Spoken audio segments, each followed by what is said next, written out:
नमस्कार। कला एकेडमी के इस चैनल पर आप सभी का स्वागत करती हूँ। आज हम हिंदी व्याकरण में क्रिया को यानी वर्ब को पढ़कर समझने का प्रयास करेंगे। तो चलिए हम इसे समझने का प्रयास करते हैं। हिंदी व्याकरण क्रिया वर्ब। क्रिया की परिभाषा को पहले हम देखते हैं। जिस शब्द से किसी कार्य को करने या होने का बोध होता है उसे क्रिया कहते हैं। जैसे खाना, पढ़ना, लिखना, चलना, सोना आदि।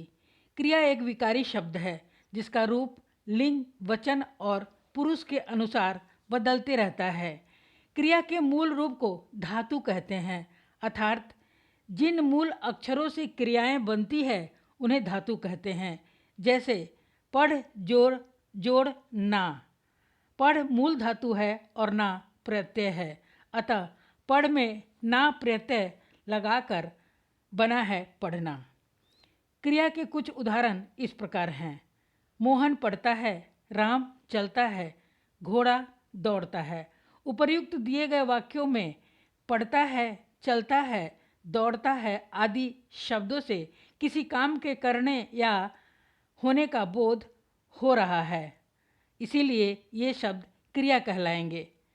क्रिया के दो भेद होते हैं, पहला अकर्मक क्रिया और दूसरा सकर्मक क्रिया। अकर्मक क्रिया को पहले हम देखते हैं।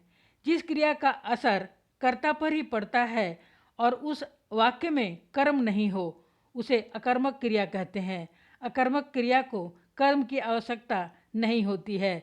जैसे राकेश रोता है, बस चलती है, मछली तैरती है, पूजा हंसती है।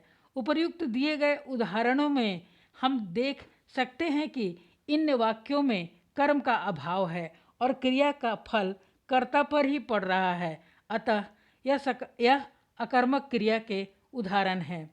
अब हम सकर्मक क्रिया को देखते हैं। जिस क्रिया का असर कर्ता पर नहीं बल्कि कर्म पर पड़ता है उसे सकर्मक क्रिया कहते हैं। जैसे मैं कहानी लिखता हूँ, राम फल खाता है, रमेश स्कूल जाता है, मीरा फूल लाती है आदि। उपर्युक्त दिए गए उदाहरणों में क्रिया का फल कर्ता पर नहीं पड़ के कर्म पर पड़ रहा है, इसीलिए इसे सकर्मक क्रिया कहते हैं। क्रिया विभाजन के दो आधार हैं, पहला कर्म के आधार पर क्रिया का भेद और दूसरा रचना के आधार पर क्रिया के भेद। पहला हम कर्म के आधार पर क्रिया के भेद को देखते हैं। इसके कर्म के आधार पर क्रिया के तीन भेद हैं, सहायक क्रिया, पूर्णकालिक क्रिया और द्विकर्मक क्रिया। सहायक क्रिया मुख्य क्रिया के साथ प्रयुक्त होकर वाक्य के अर्थ को स्पष्ट एवं पूर्ण करता है। जैसे मोहन अखबार पढ़ चुका है, उषा खाना बनाने लगी। इन वाक्यों में मुख्य क्रिया पढ़ तथा बनाने के साथ चुका और लगी सहायक क्रियाएं जुड़ी है। उदाहरण के लिए हम देखते हैं, लड़के क्रिकेट खेल चुके हैं। यहाँ मुख्य क्रिया खेल है और सहायक क्रिया चुके हैं है। पूर्णकालिक क्रिया, जब कर्ता के द्वारा एक क्रिया को पूर्ण करने के बाद दूसरी क्रिया संपन्न होती है तब पहले वाली क्रिया को पूर्णकालिक क्रिया कहते हैं। जैसे मोहन खाना खाने के बाद खेलता है। यहाँ खाने पूर्वकालिक क्रिया है, के बाद खेलता है वो बाद की क्रिया है। द्विकर्मक क्रिया, जिस क्रिया के साथ दो कर्म होते हैं उसे द्विकर्मक क्रिया कहते हैं। द्विकर्मक का अर्थ होता है दो कर्मों से युक्त होना। सकर्मक क्रियाओं में एक साथ दो कर्म होते हैं, वे द्विकर्मक सकर्मक क्रिया कहलाते हैं। द्विकर्मक क्रिया में एक कर्म मुख्य होता है तथा दूसरा गौण या आश्रित होता है। मुख्य कर्म क्रिया के पहले तथा गौण कर्म के बाद आता है। मुख्य कर्म अप्राणीवाचक होता है जबकि गौण कर्म प्राणीवाचक होता है।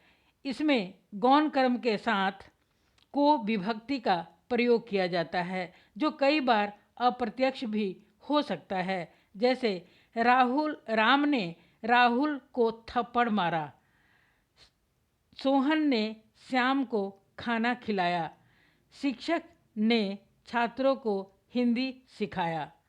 अब हम देखते हैं रचना के आधार पर क्रिया के भेद। रचना के आधार पर क्रिया के 5 भेद होते हैं: सामान्य क्रिया, संयुक्त क्रिया, नाम धातु क्रिया, प्रेरणार्थक क्रिया और पूर्वकालिक क्रिया। पहले हम सामान्य क्रिया को देखते हैं। सामान्य क्रिया जब किसी वाक्य में केवल एक क्रिया का प्रयोग होता है तब उसे सामान्य क्रिया कहते हैं। जैसे तुम खेलो, मोहन पढ़ा, नीतू गई आदि। दूसरा है संयुक्त क्रिया। 2 या 2 के मेल से बनी क्रियाएं संयुक्त क्रिया कहलाती हैं। 2 या 2 से अधिक क्रियाएं जब किसी एक पूर्ण क्रिया का बोध कराती है। 2 या 2 से अधिक क्रियाएं जब किसी एक पूर्ण क्रिया का बोध कराती है तब उन्हें संयुक्त क्रिया कहते हैं। संयुक्त क्रिया में पहली क्रिया मुख्य होती है तथा दूसरी क्रिया रंजक क्रिया यानी सहायक क्रिया होती है। रंजक क्रिया मुख्य क्रिया के साथ जुड़कर अर्थ में विशेषता लाती है। जैसे मैं नाचने लगा, उसने काम कर लिया, वह घर पहुंच गया, वह खा चुका आदि। उपर्युक्त वाक्य में मैं नाचने लगा, कर लिया, पहुंच गया, खा चुका, इन शब्दों को संयुक्त क्रिया कहते हैं। इनमें 2 क्रियाएं का योग है। इसमें पहली क्रिया मुख्य क्रिया और दूसरी क्रिया सहायक क्रिया है, जो मुख्य क्रिया में विशेषता लाती है। तीसरा है नाम धातु क्रिया। क्रिया को छोड़कर दूसरे अन्य शब्दों जैसे संज्ञा, सर्वनाम एवं विशेषण जो धातु बनते हैं उसे नाम धातु क्रिया कहते हैं। जैसे लुटेरों ने जमीन हथिया ली, हमें उन्हें अपनाना चाहिए। उपर्युक्त वाक्यों में हथियाना और अपनाना ये क्रियाएं हैं। हथियाना हाथ संज्ञा है तथा अपनाना अपना सर्वनाम से बना है, अतः यह नाम धातु क्रिया है।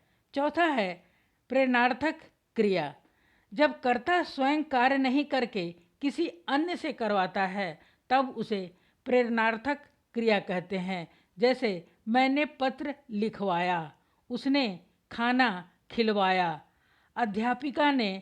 अध्यापिका छात्र से पाठ पढ़वाती है। अतः उपर्युक्त वाक्यों में लिखवाया, खिलवाया, पढ़वाया प्रेरणार्थक क्रियाएं हैं। प्रेरणार्थक क्रिया में 2 कर्ता होते हैं। पहला प्रेरक कर्ता, प्रेरणा करने वाला को प्रेरक कर्ता कहते हैं, जैसे अध्यापिका, मालिक आदि। दूसरा है प्रेरित कर्ता, जिसे प्रेरणा दिया जाता है, जैसे नौकर, छात्र आदि। पांचवा है पूर्वकालिक क्रिया। जब कर्ता एक क्रिया को समाप्त करके दूसरी क्रिया करता है तब पहली क्रिया पूर्वकालिक क्रिया कहलाती है। जैसे वह पढ़कर चला गया, मैं दौड़कर जाऊंगा, रीता ने घर पहुंचकर फ़ोन किया, माँ ने नहाकर पूजा की। इन वाक्यों में पूजा की तथा फ़ोन किया मुख्य क्रियाएं हैं। पूर्वकालिक का शाब्दिक अर्थ है पहले समय में किया गया कार्य। पूर्वकालिक क्रिया मूल धातु में कर अथवा करके लगाकर बनाया जाता है। जैसे उसने पुस्तक से देखकर उत्तर लिखा, चोर सामान चुराकर भाग गया, सोहन ने भागकर बस पकड़ी आदि। अब यहाँ पे क्रिया वर्ब समाप्त होता है। आप सब ने वीडियो को सुना और देखा, इसके लिए मैं आप सभी का बहुत बहुत धन्यवाद करती हूँ। कृपया वीडियो को लाइक, सब्सक्राइब और शेयर अवश्य करें ताकि कोई ज़रूरतमंद विद्यार्थी भी इससे लाभान्वित हो सके। धन्यवाद। जय हिंद।